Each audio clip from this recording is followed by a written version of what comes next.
રાજકોટમાં hit and રનમાં એક વ્યક્તિનું મોત નીપજ્યું છે। અજાણ્યા વાહને રિક્ષાને ટક્કર મારતા અકસ્માત સર્જાયો। અજાણ્યા વાહનની ટક્કરથી યુસુફભાઈનું મોત નીપજ્યું। અમદાવાદ હાઈવે આજી ડેમ ચોકડી નજીકનો આ બનાવ। પોલીસે અજાણ્યા વાહન ચાલક વિરુદ્ધ તપાસ હાથ ધરી। રાજકોટમાં વહેલી સવારે હિટ એન્ડ રનની ઘટના ઘટી છે। હિટ એન્ડ રનની ઘટનાની અંદર અજાણ્યા વાહને રિક્ષા GJ03 BU 7839 નામની જે રિક્ષા છે તેને ભયંકર ટક્કર મારી હતી ને તેના કારણે તેની અંદર મુસાફરી કરી રહેલા એક મુસાફર છે તેનું ઘટના સ્થળે જ મોત થયું છે।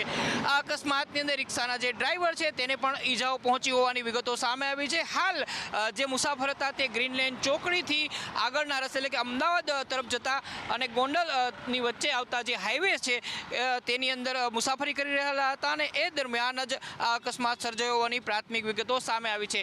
હાલ જે મૃતક છે તેનું બોડી પીએમ રૂમ ખાતે ખસેડવામાં આવ્યું છે, તેનું પીએમ કરવામાં આવી રહ્યું છે। અકસ્માત સર્જનાર વાહન કોણ હતું તે લઈને હાલ પોલીસ છે તે તપાસ ચલાવી રહી છે। કેમેરામેન વિપુલ બોરીચા સાથે મયુર સોની, સંદેશ ન્યૂઝ, રાજકોટ।